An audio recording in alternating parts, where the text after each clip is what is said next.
గవర్నమెంట్లో ఉన్న ఎవరైనా సరే గవర్నమెంట్లో ఉన్న మినిస్టర్స్ కావచ్చు, గవర్నమెంట్ ప్రతినిధులు కావచ్చు అండి, ఎవరు ఈ విషయాలలో ఇన్వాల్వ్మెంట్ కాలేదు. కానీ రాజేష్ రావే చెప్పుకుంటాడు గవర్నమెంట్ ఇన్వాల్వ్మెంట్ అయింది, సీఎం ఇన్వాల్వ్మెంట్ అయిండు, సీఎం నన్ను పంపించండు అని రాజేష్ రావు తప్పుడు ప్రచారం అండి.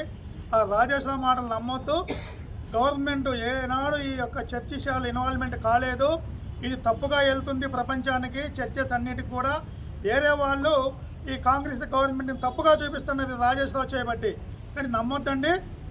మన ముఖ్యమంత్రి మన తెలంగాణ రాష్ట్ర ముఖ్యమంత్రి రేవంత్ రెడ్డి గారు మటుకి ఏదో చెబుదాం చర్చలు ఇన్వాల్వ్మెంట్ కాలేదండి. వాళ్ళు ప్రతినిధులు ఏం నరేందర్ రెడ్డి గారు కావచ్చు, షబీర్ అలీ గారు కావచ్చు, మరి పిసిసి అధ్యక్షుడు గారు కావచ్చు అండి, ఎవ్వరు మా చర్చలు ఇన్వాల్వ్మెంట్ కాలేదండి.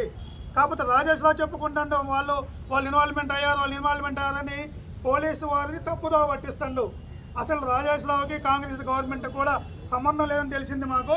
కాబట్టి ఇది మటుకి గవర్నమెంట్కి చట్టపేరు తెస్తాడు రాజేష్ రావు. మేము కూడా నమ్మట్లేదు గవర్నమెంట్ ఇన్వాల్వ్మెంట్ అయింది అనేది మేము నమ్మట్లేదు. ఇలాంటి చర్చలలో గవర్నమెంట్ ఎప్పుడు ఇన్వాల్వ్మెంట్ కాదండి. యాజ్ పర్ లా ప్రకారం లీగల్గా చేయమంటుంది. ఈ రాజేష్ రావు ఏదో విధంగా చర్చిలోకి డిఫెన్స్ కాలనీలో ఒక చర్చి గొడవలు చేసి నాశనం చేసి వచ్చిండు. ఇప్పుడు ఎప్పుడో చర్చి నాశనం చేయాలని కొంతమందిని పోగు చేసుకొని పార్టీలు మారినట్టు, కొన్ని రోజులు కాంగ్రెస్, కొన్ని రోజులు టీఆర్ఎస్.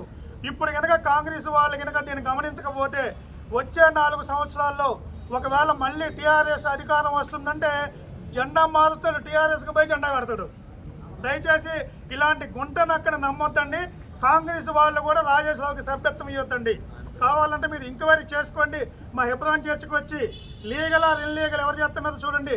ఇక్కడ రౌడీలు, ఇక్కడ గుండాలు ఎవరు లేరండి. అందరూ చర్చకు వచ్చే భక్తులు, సభ్యులే. రాజేష్ రావు చేసే గ్యాంగ్ తప్ప వేరే వాళ్ళు ఎవరి గొడవలు ఇక్కడ కారణం కావు. గవర్నమెంట్ వారు స్పందించి పోలీసు డిపార్ట్మెంట్ కూడా గైడ్లైన్స్ ఇచ్చి యాజ్ పర్ కోర్టు ఆర్డర్లు ఎవరికైతే ఉన్నాయో వాళ్ళు చేసుకోవడానికి అనుమతించాల్సిందిగా ఈ మీడియా ద్వారా ఎవరైతే ఈ టీవీ ఛానల్ గవర్నమెంట్ ఆఫ్ తెలంగాణలో ఉన్న కాంగ్రెస్ వారి నాయకులు కావచ్చు, అన్ని కావచ్చు చూస్తున్నారు, చూడాలి. తప్పుడు ప్రచారము ఎమ్మెల్సీని కొట్టింది. మళ్ళీ చెబుతున్నా, ఎమ్మెల్సీని ఎవరు కొట్టలేదండి. అట్టా చూపించి నేను ఎస్సీ, నేను ఏదో అన్ని పచ్చి అబద్ధాలు. అలాంటి రాజేష్ రావుని కాంగ్రెస్ పార్టీలో ఉంచుకుంటే మటుకి కాంగ్రెస్కి చెడ్డ పేరు. వచ్చే ఎలక్షన్లో కూడా, లోకల్ ఎలక్షన్లో కూడా డ్యామేజ్ అవుతుంది. ఇమీడియట్గా రాజేష్ రావుని కాంగ్రెస్ పార్టీ నుంచి బహిష్కరించాలని సొసైటీ ట్రస్ట్ ఎబ్రోన్ తరఫున మేము గవర్నమెంట్ని కోరుకుంటున్నాము. దయచేసి ఇది పత్రికా మన ఎలక్ట్రానిక్ మీడియా ద్వారా గవర్నమెంట్కి చేరాలని మా మనవి.